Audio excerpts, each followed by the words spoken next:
Vote কেন্দ্রে mobile phone নিয়ে যাওয়া যাবে না, মানে প্রায় সবার জন্য, কিছু এক্সেপশন বাদে।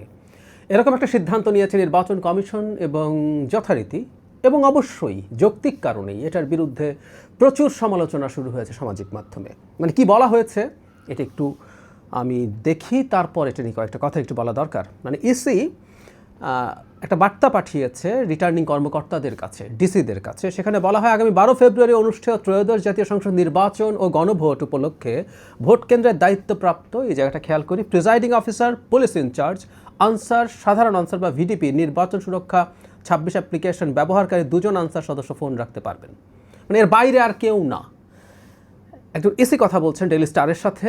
এবার আমরা বলেছি যে শত শত মানুষ যদি ক্যামেরা নিয়ে ঢোকে, মোবাইল নিয়ে এজেন্টরা ঢোকে, ডাইরেক্ট আমাদের ভোটাররা ঢোকে, তাহলে তো মহা মুশকিল হবে। উনি বলছে এখন তখন পাল্টা প্রশ্ন ডেইলি স্টার যখন করছেন, এতে ভোট দিতে গিয়ে 2 থেকে 5 ঘন্টা ফোন ছাড়া থাকবে, সেটার ব্যাপারে তার মন্তব্য কী। তিনি বলছেন, আপনার এই প্রশ্নটা আমিও নিজেও চিন্তা করেছি, আমরা কিন্তু শেষ পর্যন্ত বলে আসছি যে তারপরও ভোটিং প্রসিডিউরে ফোন নেওয়া যাবে না। এটার পক্ষ বিপক্ষে দুই ভাগে কথা বলেছি, it's part of our life. এটা আমরা ভোটারদের উপরে নিষেধাজ্ঞা দিয়েছি। তিনি বলেন, সোশ্যাল মিডিয়াকে ভয় করেই তো আমরা এই কাজটা করেছি, কন্ট্রোল সোশ্যাল মিডিয়া, যেটা আমি কন্ট্রোল করতে পারি না। সেজন্য বলছি যে ভোট দেওয়ার সময় ফোন নেবেন না। পরীক্ষার হলেও তো মানুষ ফোন নিতে পারেন না, যদি কেউ ভুলে ফোন নিয়ে যান। তিনি দায়িত্বে প্রিজাইডিং অফিসারের কাছে রেখে ভোট দিতে যাবেন।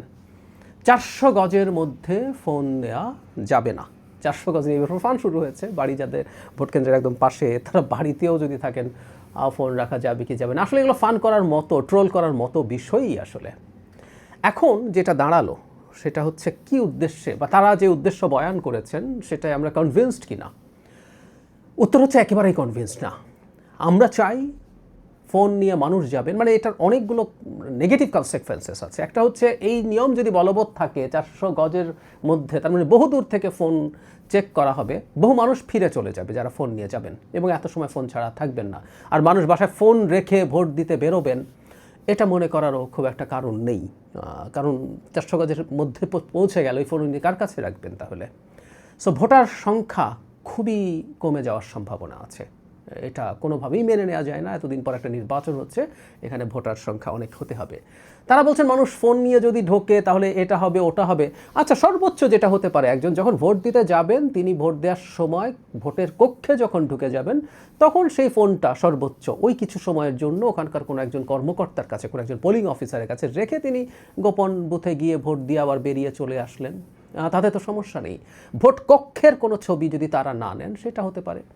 কেউ কেউ বলছেন ইদানিং যে একটা উটকো, কারো কারো কাছে একটা উটকো শব্দটা বলছি, কেউ কেউ মনে করেন একটা ঝামেলা তৈরি হয়েছে মোবাইল জার্নালিস্টরা, মোজো জার্নালিস্ট। এটা ফ্যাক্ট, আমি মানতে প্রস্তুত আছি। জার্নালিজমের নামে এদের অনেকেই নানা রকম উল্টোপাল্টা কাজ করেন, অনেকেই কিন্তু আবার এর মাধ্যমে একটা গুরুত্বপূর্ণ জার্নালিজমও হয়।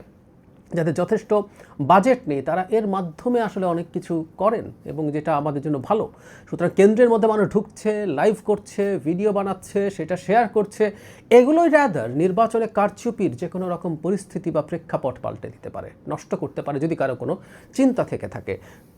বরং এটা হতে পারতো আগে যে মোজো জার্নালিস্টদেরকে কতজনকে তারা কার্ড দেবেন, জাস্ট একটা ফোন নিয়ে একটা পোর্টাল খুললেই তাকে আমরা সাংবাদিক হিসেবে বিচার করে দিয়ে দেবো কি না, সেটা তারা আগেই সিদ্ধান্ত নিতে পারতেন যে কতজনকে তারা ভেরিফাই করে ওটা দেবেন। এখন সব ফোন বন্ধ করে দিয়ে এটা দেওয়া পারে না।